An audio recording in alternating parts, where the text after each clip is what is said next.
sou coordenadora de comunicação na Fundação Rosa Luxemburgo e hoje a gente vai ter uma conversa sobre o tema Amazônia também é negra, mulheres, território e justiça climática.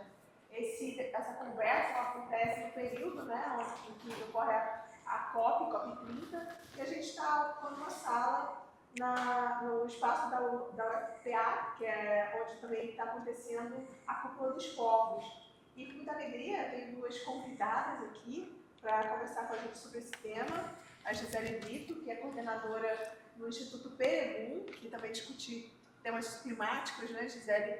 E Nilma Mendes, que é uma militante histórica do movimento negro, super importante sobre diversos temas, né, que eu não vou me aprofundar agora, que ao longo dessa conversa a gente vai entendendo mais, né? E aí, antes da gente começar aqui a gravação, elas comentaram um ponto que eu acho que a gente poderia abrir aí, que comentou que o Brasil é um grande quilombo. O que significa isso? O que significa dizer que o Brasil é um grande quilombo? Olha, gentilezas. Bem, considerando que mais de 50% da população brasileira é negra, ou seja, preta, mas parda, é evidente que é um grande quilombo, embora que ele esteja meio segregado, separados, né? E no caso da Amazônia, como ela é vista muito como indígena, e a rigor o número de indígenas é bem pequeno relativamente, a gente tem que ir tentando dessignificar isso, para desconstruir umas ideias que não são tão verdadeiras assim, né? Bom, boa tarde, né? Grande prazer estar aqui com a dona Nilma. Não vou pedir normalidade, né? Acho que o Brasil é um grande quilombo. E eu acho que o Brasil, a presença do quilombo, assim, né? Eu tenho estudado um pouco isso, dona Nilma, que o Brasil é um país antiquilombista, né? Antiquilombola. E isso serve para quem vive nas comunidades quilombolas, mas para a gente que vive na cidade também. No final das contas, eu acho que a segregação racial, os padrões de segregação racial que a gente tem no Brasil, na verdade, o que eles querem é não deixar a gente se aquilombar, né? Então, é isso. E você comentou também, né, que não vai fingir normalidade, tá aqui com o Nilma Mendes, também não posso fingir. E também, nesse tema do quilombo, você também queria que você comentasse, né, do papel da Nilma Mendes sobre essa perspectiva dos quilombos no Brasil. Não, a dona Nilma é uma pessoa fundamental para a história. A gente, às vezes, perde, né, essa noção da história viva. Assim. A dona Nilma é a pessoa que apresentou, uma fundadora super importante aqui do movimento negro da região norte do Brasil, da região amazônica, e que foi responsável por apresentar na Constituição de 88 o artigo que trata sobre as comunidades quilombolas. Então, hoje, essa discussão que a gente tem no Brasil sobre quilombo, sobre reconhecimento de territórios quilombolas, tem a ver com a interferência que ela fez na Constituinte. Acho que a gente às vezes não sabe disso e não entende os embates políticos que foram necessários para chegar nisso, né? Então, acho que é super importante a gente falar. Acho que, porque o Brasil, apesar da Gisele ter falado do quilombo, muitos quilombos não querem ser quilombos. Porque, a rigor, a maioria da população negra ainda não quer ser negra.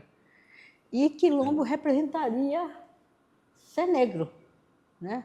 E houve uma certa reação, porque a questão de colocar na Constituição foi uma iniciativa do movimento negro urbano, né? Então, houve e ainda há uma certa atrito, digamos assim, com relação a isso. Mas, no momento em que houve essa possibilidade de titular a terra, daí a coisa... Porque você sabe que a terra no Brasil é chamada a mãe de todas as lutas. Né? Desde as capitanias hereditárias, a questão da terra ela é fundamental. Então, na medida que as pessoas só querem se acionar como tal, quando tem vantagens. Eu mesmo tenho uma amiga que diz assim, mas olha, tu diz, eu sou uma mulher negra. Ela diz, mas o que eu vou ganhar com isso? Porque nós estamos no sistema capitalista, você só faz coisas se for benefício para você.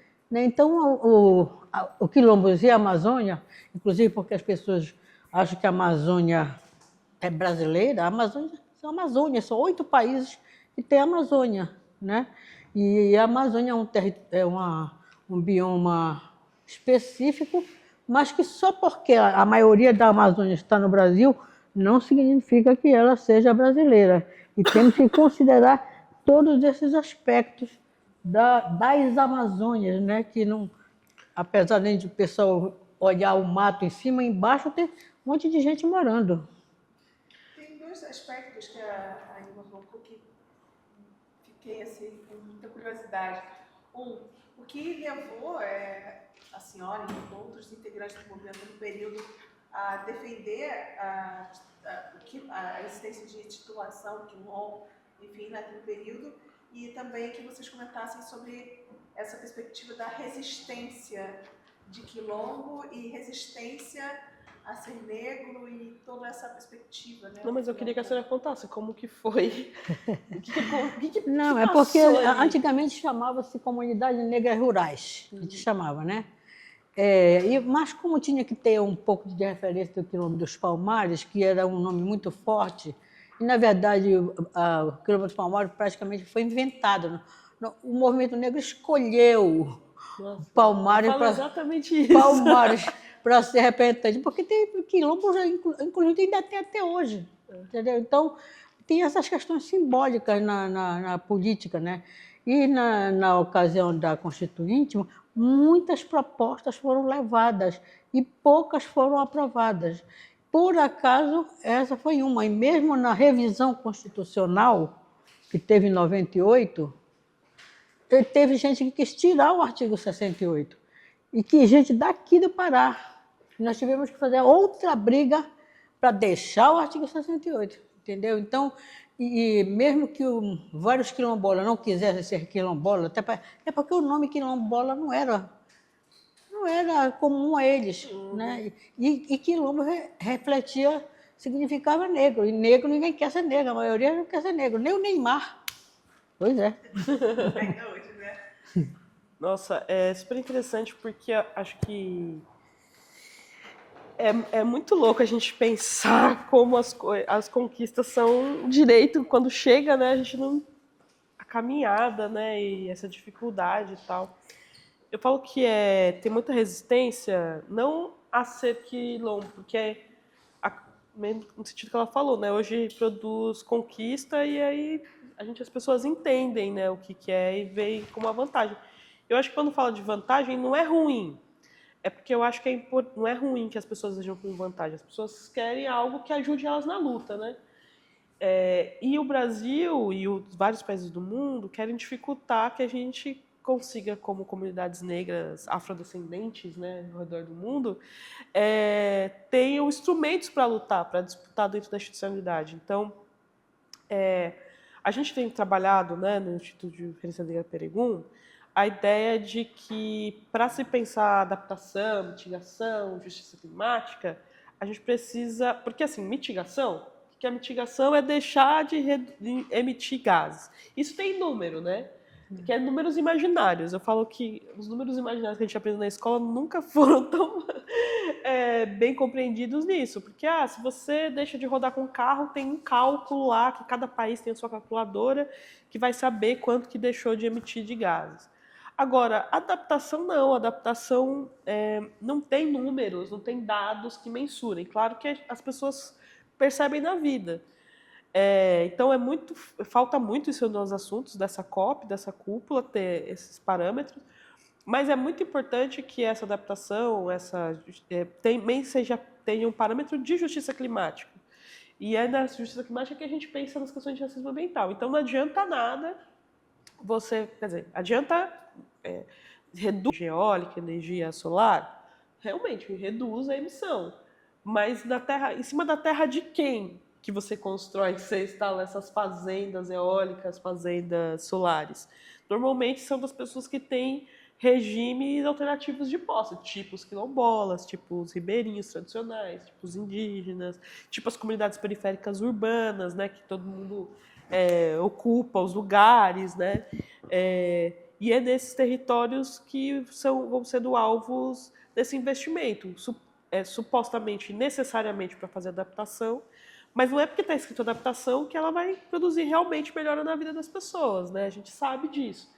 Então é muito importante que esteja escrito em algum papelzinho, que é fundamental que tenha parâmetros de justiça climática que levem em consideração os impactos raciais nas contribuições nacionais e nos acordos internacionais, porque é uma invenção. Eu fico imaginando essa resistência porque você inventa, eu não sei se foi inventado, então, tipo assim, vamos um território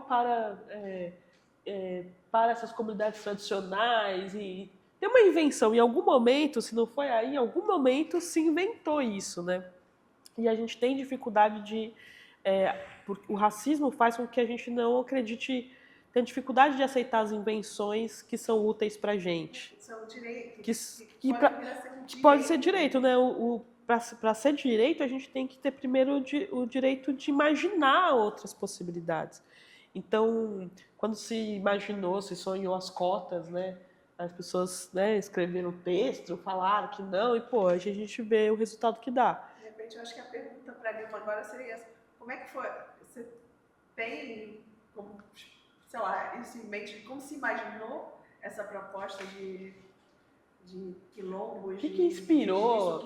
Já tinha as comunidades indígenas? A rigor aqui... Olha as tretas, eu quero saber as tretas, dona Nilma. Eu quero saber as fofocas. A questão é que, para essa região aqui, o quilombo não era um nome, era Mocambo.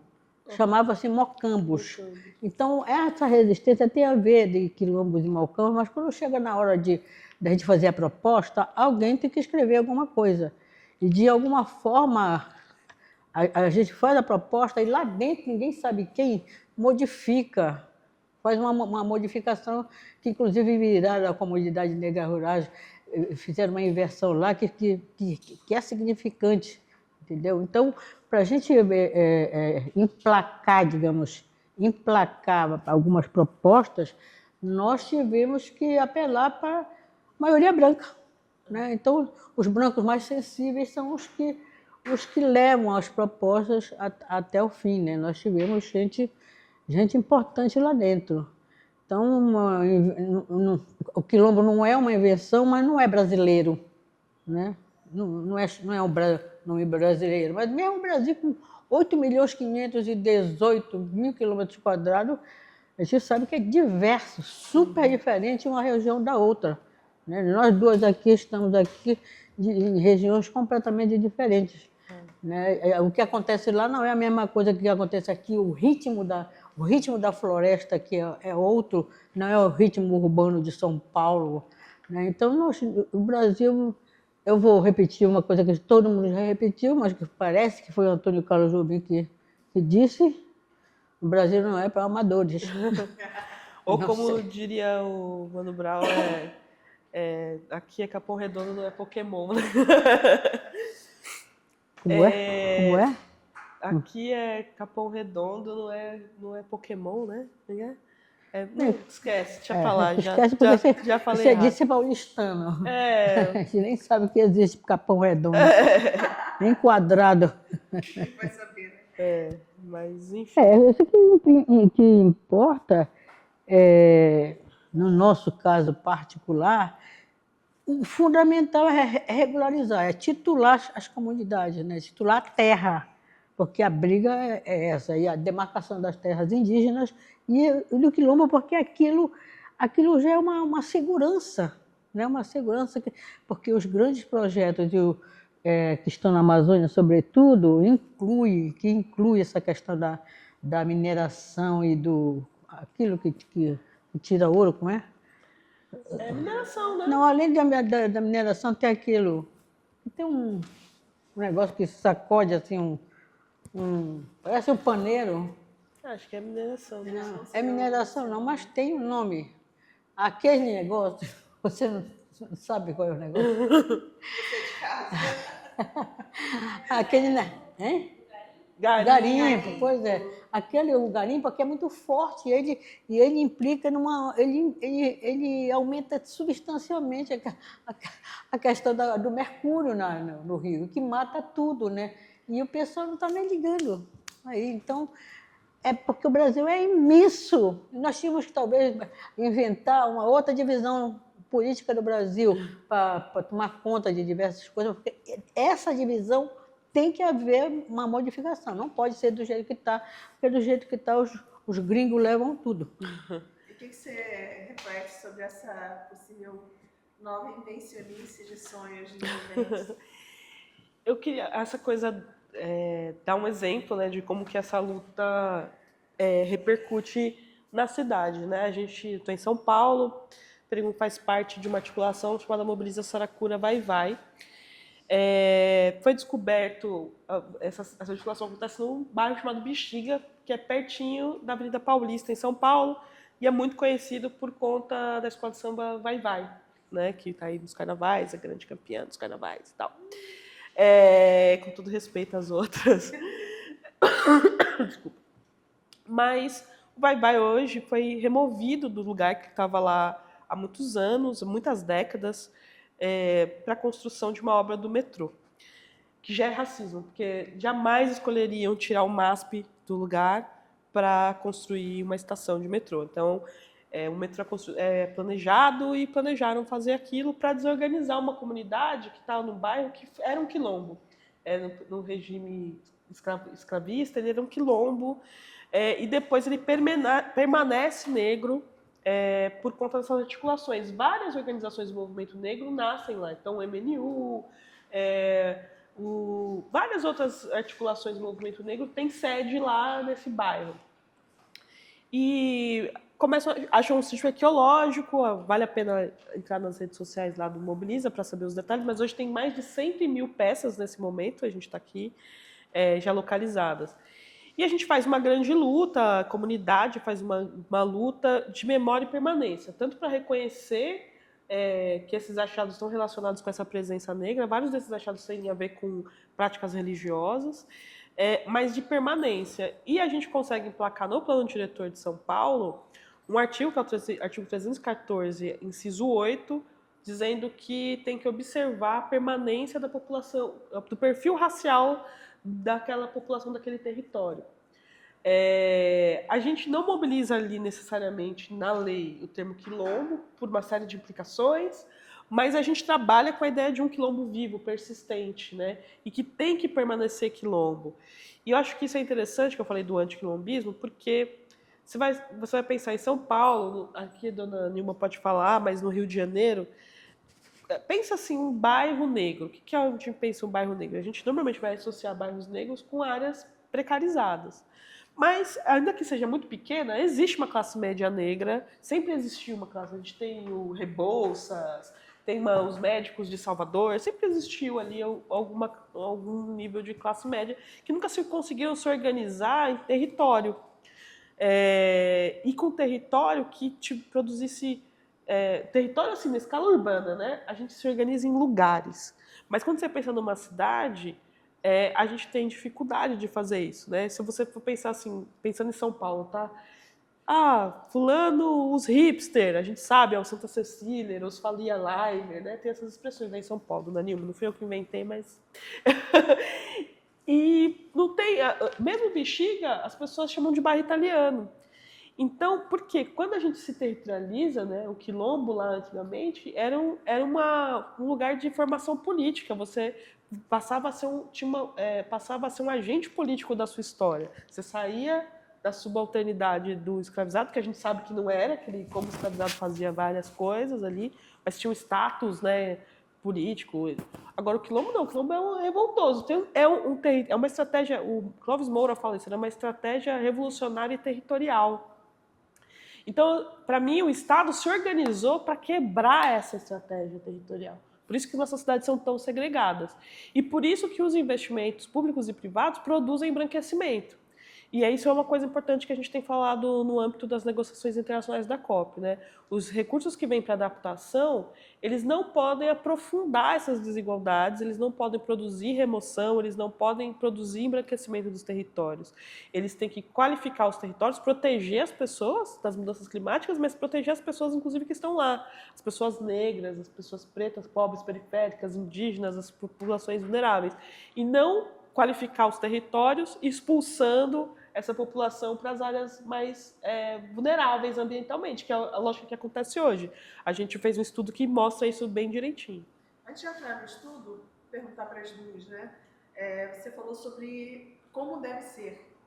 Na prática, o que a gente vem acompanhando é isso?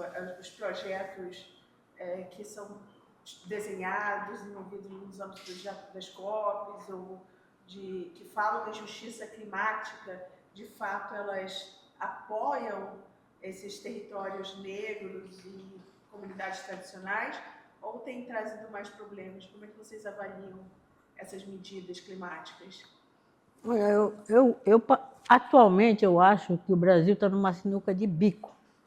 Primeiro porque os Estados Unidos, todos sabemos, é um imperialista ponto mais. Então, o fato de ter, por exemplo, agora essas possibilidades de exploração de petróleo na bacia do Amazonas é uma coisa que deixou a sinuca de bico mesmo, porque o Brasil defende a questão ecológica, mas e agora? Tem uma grande área a ser explorada que poderá alavancar um crescimento.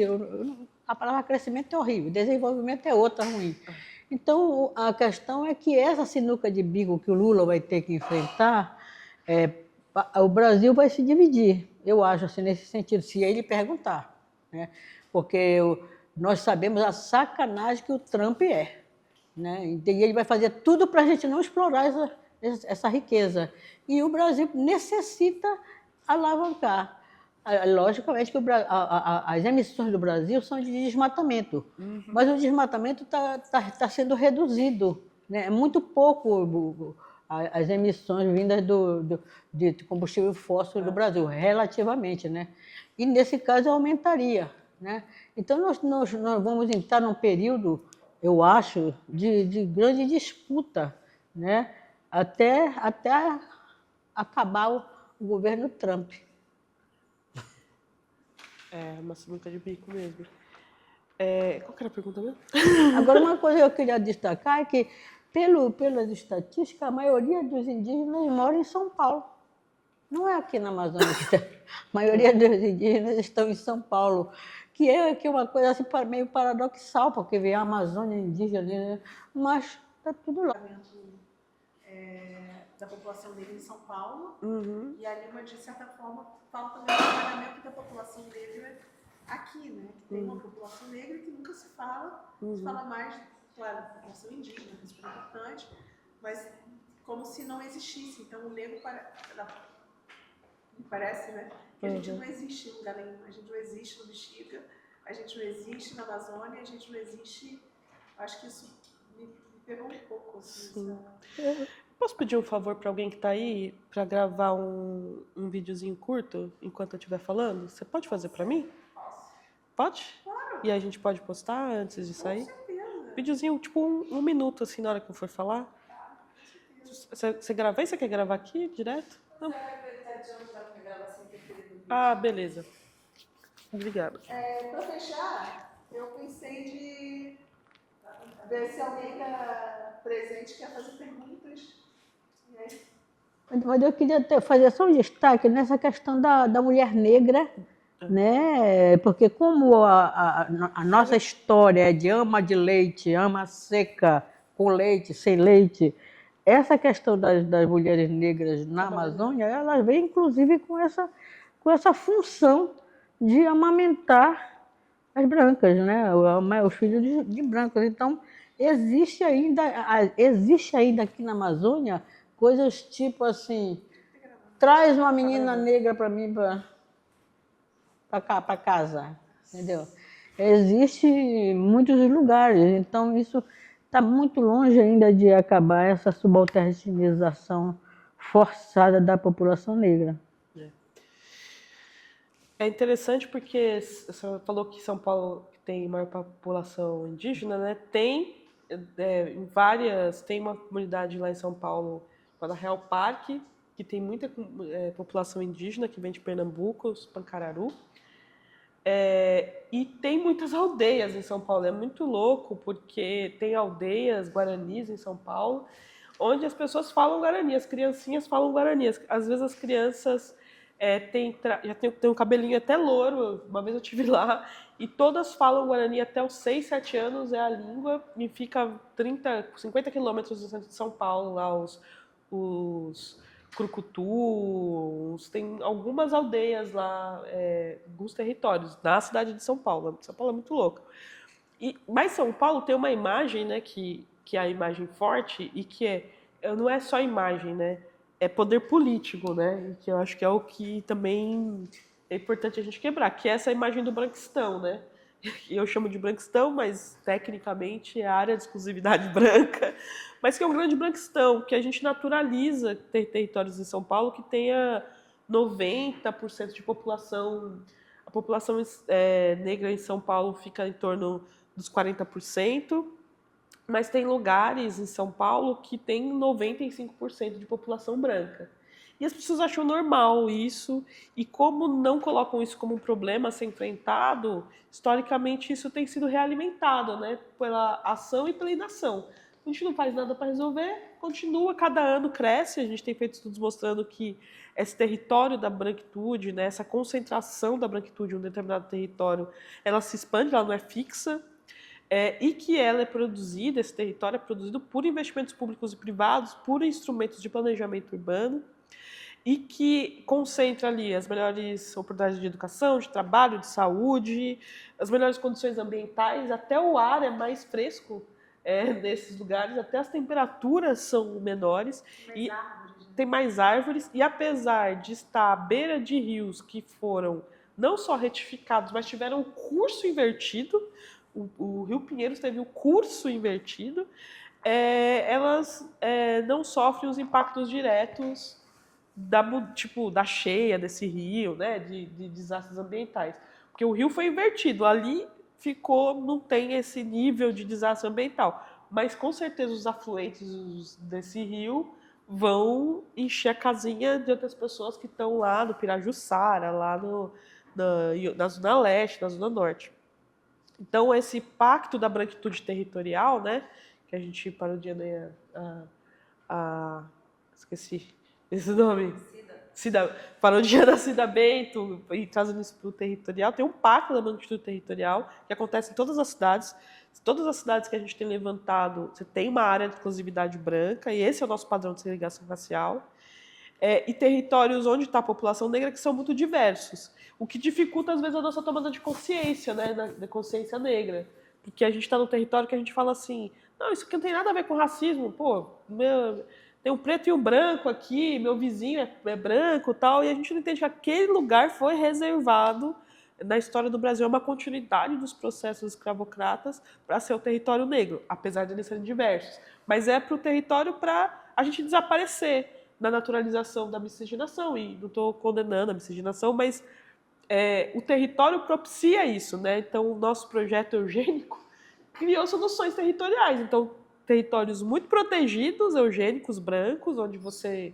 Muito difícil. Eu sempre dou esse exemplo, vou aqui me denunciar. Se você, jovem, está aí no Tinder, no Bumble, está numa desses territórios da exclusividade branca, cola aí para ver quantas pessoas negras você vai encontrar. Quero fazer uma família afrocentrada, muito difícil. Na periferia, a sua chance de cruzar com uma pessoa negra, com uma pessoa branca, ela é parecida. Então, isso facilita o projeto de exterminar os negros a partir da miscigenação. Isso é projeto no Brasil. Agora, nos territórios da exclusividade branca, não. Você não tem acesso a ele, você fica bloqueado a que esse território propicia, inclusive a proteção das mudanças climáticas, e você não se mistura, ele é eugênico, né? Então, isso é projeto. Chocou muito isso. Mas no Rio também. Pensa na zona sul do Rio. Só que, assim, no Rio, a minha realidade era centro. Uhum. Que é Então, diverso. Que é diverso. Então. Eu não andava no branquistão no Rio, quase. Quando eu ia para o branquistão era muito raro. Então eu não tinha esse choque. Quando eu vim para São Paulo, eu fui cair no branquistão. E eu fiquei chocada. Falei, cadê as pessoas negras? Isso é interessante porque é de um jeito que a gente tem dificuldade de reconhecer o traço racial. Porque os territórios onde estão os negros são diversos. Então a gente não vê a estratégia racial do território, mas a gente tem que aprender a olhar para os brancos como um grupo racial. Então, quando você vai para esses territórios da exclusividade branca e você fala, eu sou o único pretinho aqui, sou a única pretinha nesse território, isso é uma organização racial do território. E para a discussão climática, isso é muito importante, porque é esse dinheiro que vai... A gente não pode deixar que esse dinheiro receba de novo a maior quantidade dos investimentos. Isso na escala intraurbana e na escala interurbana. Então, São Paulo e os territórios amazônicos, né, tá nessa disputa. O sul global e o norte global, que no final das contas é quem recebeu os corpos traficados no comércio de corpos escravistas, né, do comércio transatlântico, e os que se beneficiaram com eles, com exceção dos Estados Unidos, que passou por outro processo revolucionário. Mas mesmo lá, quem recebe por último dos dinheiros de adaptação, da mitigação, são as comunidades negras. Então, é racismo ambiental ao mundo. A gente está discutindo na COP como solucionar o racismo ambiental. A gente podia chamar assim, que a gente está discutindo quem vai ficar com mais dinheiro, quem vai financiar, quem vai ter que reduzir, atrasar ou diminuir o tempo do seu desenvolvimento. E vocês acham que isso impacta nos resultados dos projetos da COP? Com certeza. Fala do Anima, o que a senhora está mais nessa caminhada? Não, eu estou só raciocinando aqui nela, porque o Brasil, desde a abolição, da pretensa abolição, ela fez gentrificação. Olha, agora vocês estão livres, podem ir. Para onde? No Rio de Janeiro, a pessoa subiu o morro. Numa região como essa, vai para as Baixadas. Exato. Então, e a gentrificação continua, porque a especulação imobiliária é grande e aumenta, mas a gente não deve, pelo menos entender, ficar só nessa reclamação. A gente tem que dar uma solução. Eu acho particularmente, desculpa para nós aqui negros, que o movimento negro é muito fraco ainda. O movimento negro tem que ter um punho, o negro tem que meter na cabeça que é possível. Entendeu? É possível a gente lutar por uma equidade, porque, por enquanto, a gente só está, parece, na resiliência, está ajeitando o corpo para ficar menos pior. Entendeu? E o Brasil necessita de não estou falando da palavra revolução, que é muito forte, mas de um levante, uma frente ampla, negra, corajosa, que enfrente, inclusive, talvez, o pessoal daqui mesmo, pessoal de universidade, entendeu? Que a gente se enfrente. Agora, precisa aparecer. É uma liderança, não pode. O Brasil são 8 milhões de quilômetros, são 200 milhões de habitantes. Então, nós vamos ter que achar um caminho que ainda não foi achado para fazer isso que eu estou tentando fazer. Não é uma revolução, mas uma frente ampla, com coragem. Eu nem quero morrer na luta, né? Mas que não fique nesse né? Não dá. Aí, dona Anima, pelo amor de Deus, a responsa. Mas... Não, só para dizer assim, eu concordo. Às vezes eu queria tacar uns fogo aí, mas agora eu falo em linguagem diplomática. Consegui, não. E a gente, pela primeira... Acho que o movimento negro tem vindo para as COPs tem um tempo, né? Mas acho que essa é a que a gente mais conseguiu ter acesso aos espaços de negociação. Então, por exemplo, o Peregum conseguiu lá, entrei hoje lá no espaço de negociação. E é tão complexo, eu concordo totalmente com o que a senhora está dizendo, e acho que é importante falar aqui, né, junto com a Rosa, porque isso tem muito a ver com condições objetivas, né, materiais muito objetivas.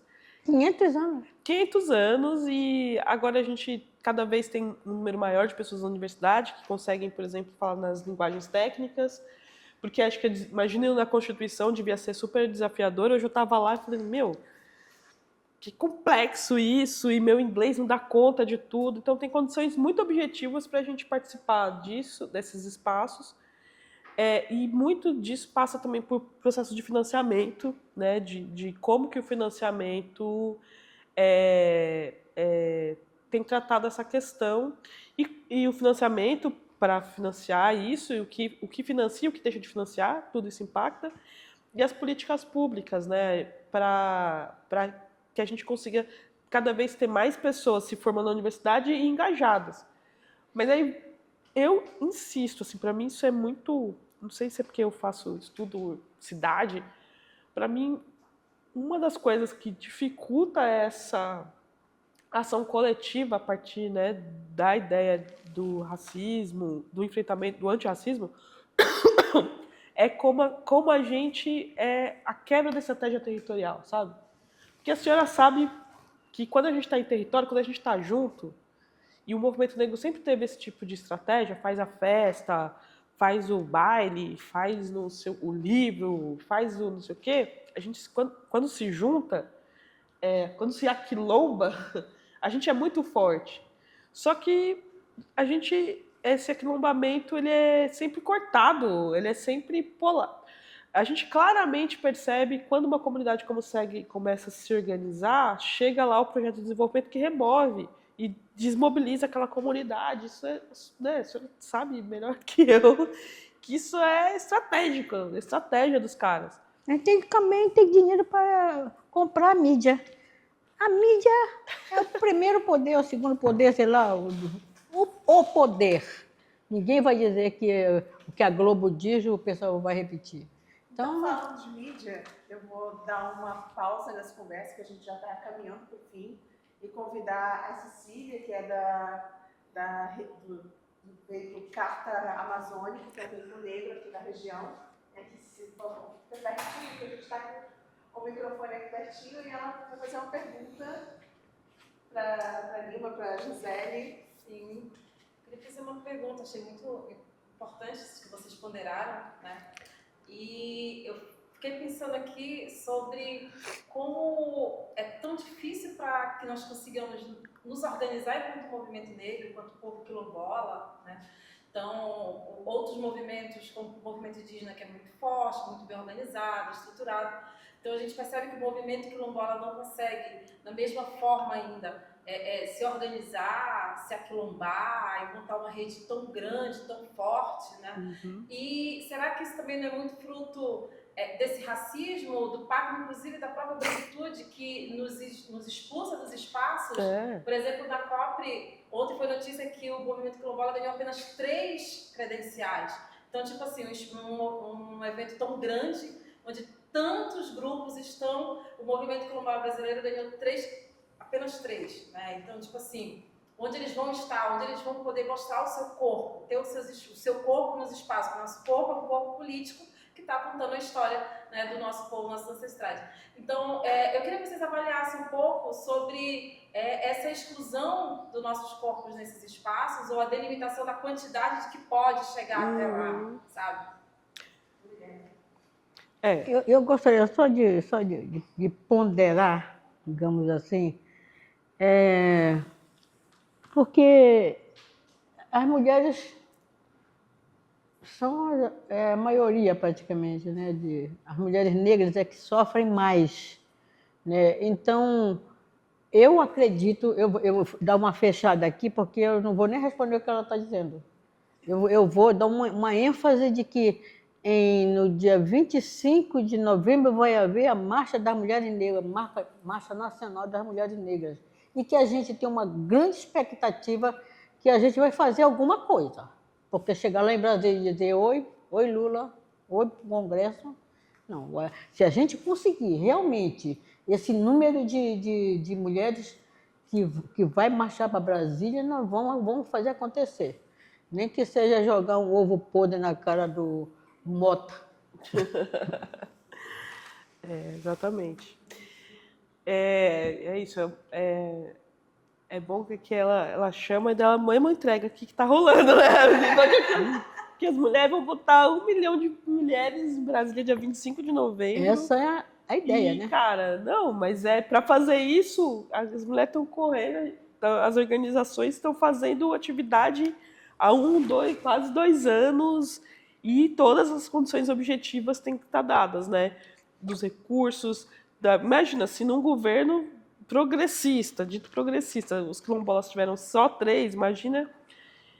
Mas é isso, o movimento negro nunca saiu das ruas, né? Dona Nilma sabe bem disso, nunca saiu das ruas, esteve nas ruas na pandemia, esteve nas ruas no governo que a gente teve, que tinha traços fascistas, né, racistas, absolutamente, esteve nas ruas, está nas ruas e está aqui agora, ocupando esses espaços que não são para a gente, né?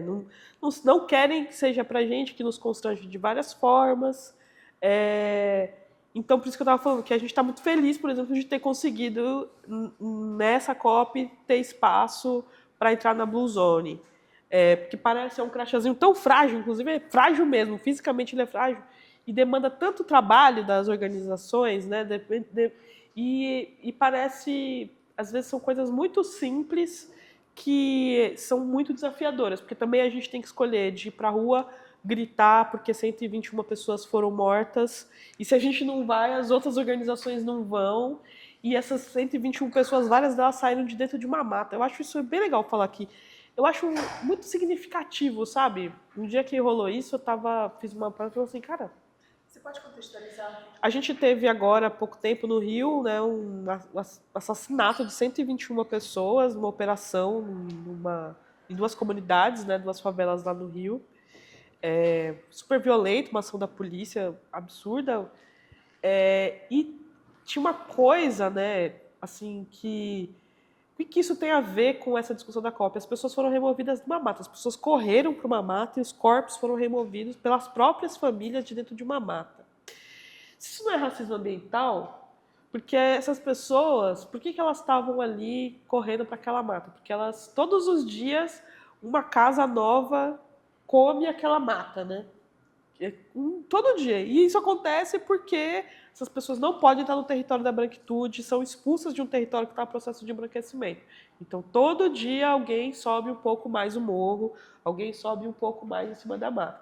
Aí, quando chega lá, essa pessoa é criminalizada. Tá vendo? O mundo está acabando por você. O aquecimento global está acontecendo por causa de você.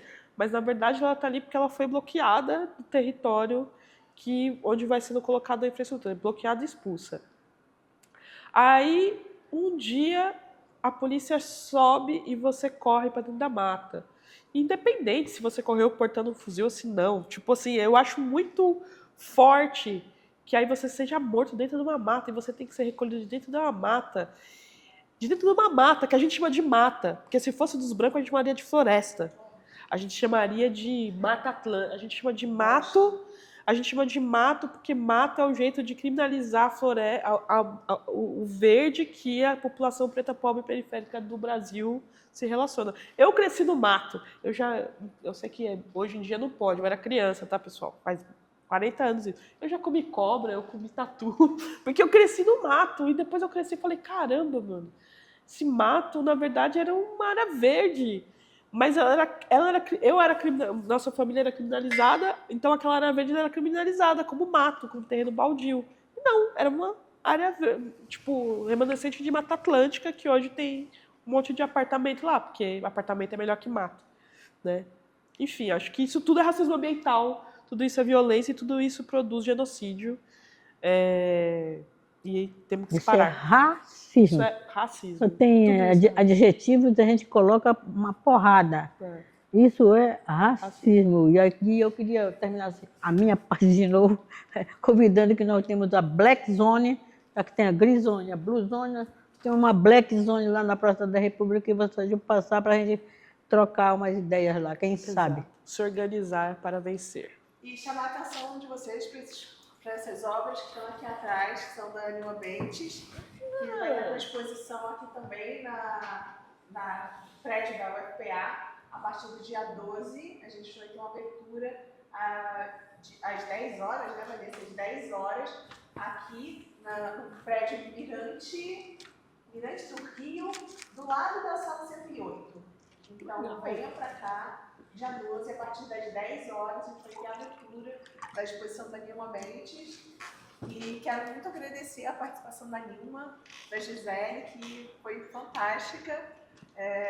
Peço desculpas por ter alongado, mas eu tive Ela será a futura governadora de São Paulo. Nossa, Deus me livre. Corta isso aí, pessoal. Eu vou deixar, vai que cola, né? Vamos lá. Então, muito obrigada, Nilma, obrigada, Gisele. Antes de encerrar, perguntar se vocês gostariam ainda de fazer algum comentário. Queria agradecer a oportunidade de estar aqui com essa pessoa que é referência máxima. E agradecer a Fundação, dizer para acompanhar as redes sociais de Peregum, Instituto de Referência Negra Peregum. A gente trouxe alguns materiais, vão estar todos disponíveis. É sobre isso, é sobre produção técnica, incidência política de uma organização do movimento negro, que nasce de uma organização de base de cursinhos comunitários da Uniafro Brasil. E acompanhar nosso trabalho, fortalecer a Black Zone, se juntar, se aquilombar. Financia nós também, que nós precisamos. É isso. Seria interessante a gente saber o que é mesmo Peregum. Peregum é uma planta que é usada em rituais afro-religiosos, né? E que é uma planta muito poderosa, que abre caminhos, que dá força, e que é sobre isso. Acho que pra gente é uma... Porque tem uma coisa, né, dona Lima, que fala sem planta não existe orixá.